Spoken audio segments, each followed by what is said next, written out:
Então, qual mensagem o senhor traria já para essas pessoas que têm uma mente fechada, uma mente que não entende ainda o poder da saúde mental e a importância disso até para aqueles que pregam, aqueles que saem em missões? Qual que é a importância disso e o que o senhor tem para falar para essas pessoas que ainda não entenderam a importância? Entenda. Ó, depende, tá? Por exemplo, se a pessoa é muito já de idade, tipo, sua avó, você tá falando de sua avó, né? Sim, minha avó e meu avô. Sua avó, eles não vão mudar, É, né? Não vão mudar, eles vão continuar assim, porque assim, meus pais, eles são uma bênção, me ensinaram muito, mas eles não vão mudar. Meu pai tem 72 anos, então eu fui lá no Brasil agora, conversei com ele, graças a Deus que ele tá tudo bem comigo, ele fica na dele, eu fico na minha. Assim, no sentido que ele me ensinou, ele é um homem de oração, mas ele viveu um tempo muito difícil, de ignorância com relação às verdades bíblicas, mas eu respeito ele. O que eu quero dizer é que eles não vão mudar. Então vamos falar com o povo que quer mudar ou que tem chance, que é os mais novos. Sim. Nada contra os mais velhos, tá? Pelo amor de Deus. Mas assim, é verdade, meu pai não vai mudar, meu pai tem as convicções dele e tal, não... Ok, já então, foi formado. Já tá no final da vida, ele nem quer mais mudar também. Já tá. Ok. Mas as pessoas eu oro para que Deus levante uma geração como vocês que entenda a importância do que Paulo falou, que é muito claro, né? Paulo diz: vós sois o templo do Espírito Santo. Quem destruir o templo de Deus, Deus o destruirá. Porque o templo que sois vós é santo.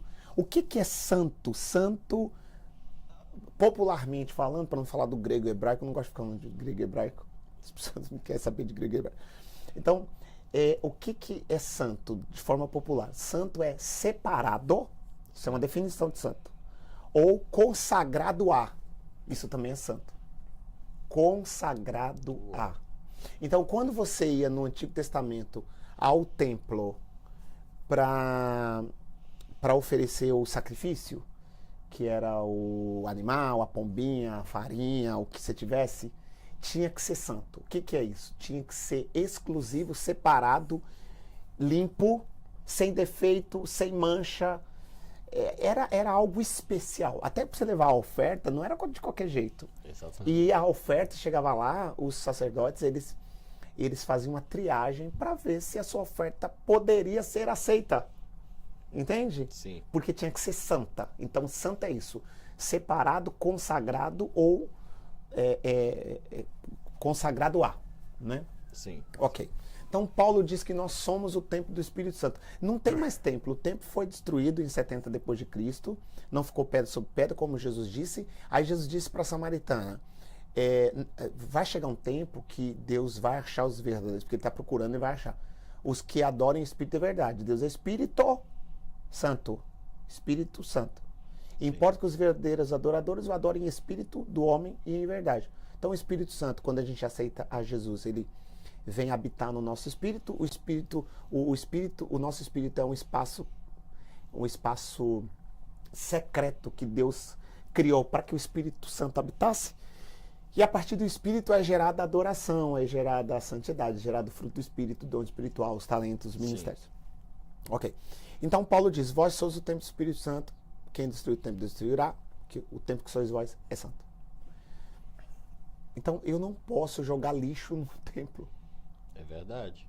Por exemplo, tem coisas na Bíblia que não está escrito. Esses dias perguntaram para mim: está escrito que jogo é pecado? Não está escrito que jogo é pecado. Só que se você é viciado no jogo do tigrinho, o jogo do bicho. Lá no Brasil tem um jogo chamado Jogo do Bicho. Gente, o jogo é de quem? É do bicho. Tá do bicho. Já tá. Então tem o jogo do bicho, jogo lá. Se o cara ele deixa de dizimar, deixa de ofertar, deixa de comprar o pão para casa, é pecado. Sim. Se ele está destruindo o corpo dele, a alma dele, o casamento dele é pecado. Então nem tudo que está lá que não está escrito na Bíblia não é pecado. Sim. Mas voltando ao corpo. Então, Paulo fala que o templo que sois vós é santo. E se você destruir, e como você destrói o corpo, comida excessiva, bebida excessiva, jogo, pornografia, vícios, idolatria, Entende? Sim. Então, tem várias formas de você destruir o templo e viver em pecado dentro da igreja. Só que para a igreja, o pecado é só adultério. Porque o povo tem essa miséria desse... Só enxerga adultério. A língua grande, a fofoca, a glutonaria. Sempre algo grande. A idolatria. Tem muita idolatria dentro da igreja. Exatamente. Idolatria Tem muita a idolatria homens. dentro da igreja. Idolatria a homens, idolatria a cantores, idolatria ao filho. Sim. Eu sou itinerante. Eu vou falar. Gente, assim, aqui eu posso falar. Na igreja eu sei que se eu falar eu perco até a minha pregação. Tem lugares e pastores também. Porque o neto do pastor, na hora da minha pregação, fica subindo no púlpito, andando de carrinho, tirando a atenção do púlpito, e o pastor não faz nada, porque quem manda no culto dele é o neto dele, gente. Exatamente. Você está entendendo? Sim. Então eu vejo essas coisas, eu viajo o mundo, eu vejo assim umas coisas absurdas dentro da igreja, mas não é pecado. Só é pecado o adultério, o irmão lá que adulterou. Entende? Mas voltando aqui ao templo. Tem um texto que eu quero ler para vocês, eu vou... que eu falo bastante, né? Eu vou abrindo várias caixinhas aí, vocês me ajudam no meu TDAH. Mas só isso aqui que é importante, ó. Romanos, olha o que Paulo diz, isso aqui é forte. Então vamos lá, nós somos o templo do Espírito, não existe mais o templo, só para seguir a linha. Jesus falou que não ia ter mais templo. Nós somos o templo. Sim. A adoração é gerada no nosso espírito, desce para a alma, chega no corpo. Yes. Certo? Se o Espírito Santo quer gerar em você adoração, serviço, unção, dons, seu corpo está baleado, não dá. Aí fica bloqueado no corpo. Sim. Passa para a alma.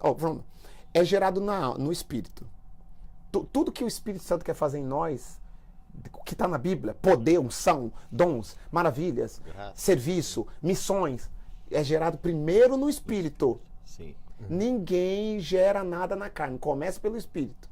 Aí desce para a alma, que é espírito, alma e corpo, que é átrio, santo e santo dos santos. É a mesma coisa. Não tem mais o templo, então somos nós. E no Antigo Testamento tinha o átrio, o santo dos santos. No santo dos santos, só o sumo sacerdote entrava uma vez por ano para oferecer sacrifício e tinha que ser santo, senão ele morria. O nosso espírito é santo. O nosso espírito está em nós e volta para Deus. Porque o espírito é intocável. Certo? Sim. Então o espírito é igual ao santo dos santos lá no Antigo Testamento. Não entra pecado. Aí desce para a alma tudo que o espírito gera. Se na sua alma está liberada, se não tem rancor, indiferença, idolatria, todos os pecados, está liberado. Aí passa pelo filtro da alma, chega no corpo. Aí o seu corpo está baleado, zoado, está tudo quebrado, a pressão arterial alterada. Quer dizer, o espírito ele não vai fluir como deveria. Sim. Pegou?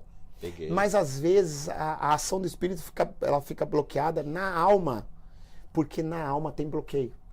Porque aí é o ódio, o rancor, a idolatria, a indiferença, a falta de perdão, que é muito... Assim, ó, 90% das pessoas precisam perdoar. Elas acham que perdoaram, mas precisam perdoar. E eu sou terapeuta, dentro da terapia eu descubro isso na primeira sessão.